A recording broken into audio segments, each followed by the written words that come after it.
नगर राज्य की अवधारणा से आधुनिक राजनीतिक जो हम कॉन्सेप्ट या थ्योरम देखते हैं, उनका कैसे कैसे क्या डेवलपमेंट है, उसको एक संक्षिप्त विवरण में देखेंगे। यानी नगर नगर राज्य की अवधारणा की अवधारणा जो कि वेस्टर्न है, अवधारणा से अद्यतन से राजनीतिक सिद्धांतों तक। अद्यतन मतलब आज के जो हैं राजनीतिक सिद्धांतों तक।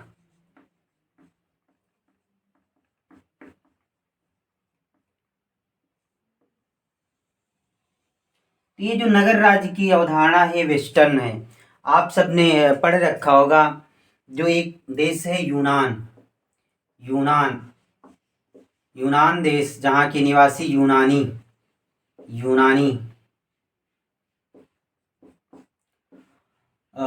यहाँ पे एक व्यक्ति हुआ जिसका नाम था सुकरात।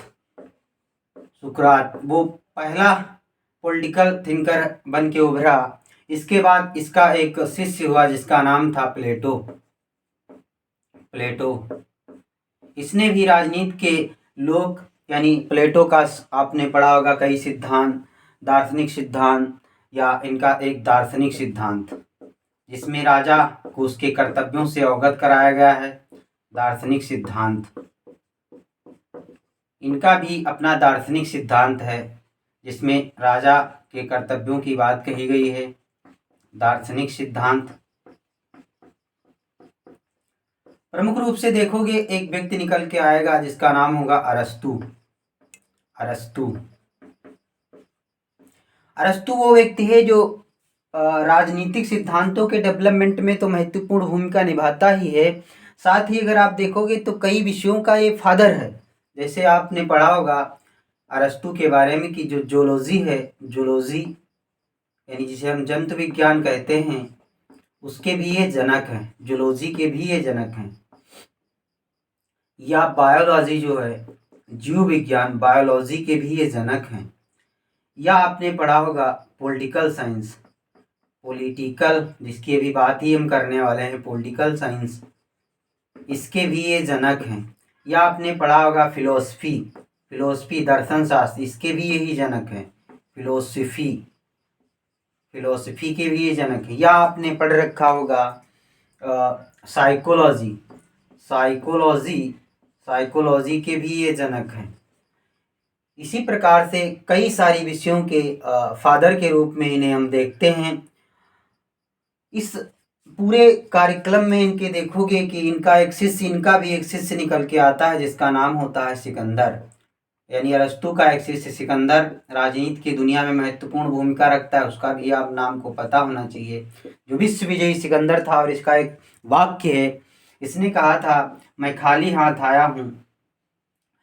यहाँ पर आप पूरा विश्व जीत लीजिए, लेकिन आप खाली हाथ आए और खाली हाथ ही जाना हुआ। और अंतिम जब इसकी मृत्यु हुई तो इसने कहा भी कि मेरे हाथ मेरी कब्र से बाहर निकलवा देना और उस पर लिखवा देना कि सिकंदर खाली हाथ आया था और खाली हाथ जा रहा है। इसका एक वाक्य है, सिकंदर खाली हाथ आया था, पूरा विश्व जीत लीजिए आप यहाँ पर, लेकिन आप जब जाओगे तो आप ऐसे ही जाने वाले हो। सिकंदर खाली हाथ आया था और खाली हाथ जा रहा है। ये इसका वाक्य उस पर लिखा हुआ है, इसके आप मकदूनिया वगैरह एरिया में। फिर इसके मेन हम पॉलिटिकल अद्यतन सिस्टम को देखेंगे तो ये जो हमारे अरस्तु हैं, इनके द्वारा नगर राज्य की अवधारणा दी गई। नगर राज्य अवधारणा, जिसमें आप राज्य एक शब्द आया, नगर राज्य, इसमें एक शब्द आया है राज्य 4 तत्वों से मिलकर निर्माण होता है। वो चाहे आधुनिक राज्य हो या तब इनकी अवधारणा में आए थे, जिसमें उसके लिए भूभाग होता है। उसके लिए जनसंख्या जरूरी होती है। जनसंख्या राज्य का मतलब देश से होता है। उसके लिए जरूरी होता है उसकी सरकार उसके लिए जरूरी होता है कि वो सरकार अपनी निर्णय ले सके, तो संप्रभु सरकार हो। यानी संप्रभुता उसके पास, सोवरेनिटी होनी चाहिए। अब ये सरकार आधुनिक कंटेस्ट में देखोगे तो इसका निर्माण विधायक संसदीय सरकार कहीं पे होती है, और कहीं पे जैसे विश्व में इस समय सरकारों के डेवलपमेंट में देखोगे तो संसदीय सरकार, सरकार भी कई प्रकार की होती है। संसदीय सरकार जैसे अपने भारत के संदर्भ में संसदीय सरकार या अध्यक्षीय राष्ट्रपति सरकार जिसे हम कहते हैं अध्यक्षीय सरकार या तानाशाही सरकार जैसे उत्तर कोरिया में किम जोंग उन का नाम सुना होगा, या अर्ध अध्यक्षीय। तानाशाही तो बहुत कम ही देश, कुछ ही बचे हैं ना प्रमुख शासन। और किसी भी सरकार के अगर आप टाइप्स को जानना चाहोगे तो जैसे प्रधानमंत्री सरकार, जहाँ पे ज़्यादातर सर्वे सर्वा प्रधानमंत्री रहेगा, वो सरकार कौन सी? संसदीय कहलाएगी। जहाँ के कार्यों में या दौरों में, विदेश नीति में ज़्यादा महत्वपूर्ण भूमिका राष्ट्रपति की होगी, वहाँ पे अध्यक्षीय शासन होगा। और जहाँ प्रधानमंत्री और राष्ट्रपति दोनों समन्वित रूप से कार्यक्रम की भूमिकाओं में निर्वहन करेंगे, वहाँ अर्धाध्यक्षीय रहेगा। अब ये संसदीय सरकार, भारत में संसदीय सरकार को अगर भारत में देखोगे तो भारत के संदर्भ में संसद जो हमारी है, संसद 3 लोगों से मिलकर बनती है। एक तो हमारे राष्ट्रपति महोदय, दूसरे हमारी लोकसभा जिसको हम प्रथम सदन कहते हैं। लोकसभा मतलब, प्रथम सदन का मतलब होता है जनता के जो प्रतिनिधि होते हैं, यानी डायरेक्ट जनता अपने प्रतिनिधियों को जहाँ भेजती है, उसे हम प्रथम इसलिए कहते हैं प्रथम सदन भी कहते हैं। दूसरा हमारी राज्यसभा जिसे हम द्वितीय सदन कहते हैं, क्योंकि हमारे द्वारा सेकेंड हाउस जनता के डायरेक्ट जो प्रतिनिधि निर्वाचित होते हैं, उनसे फिर इनका निर्माण होता है। अब ये हमारे राष्ट्रपति कानून में अपनी महत्वपूर्ण भूमिका निभाते हैं।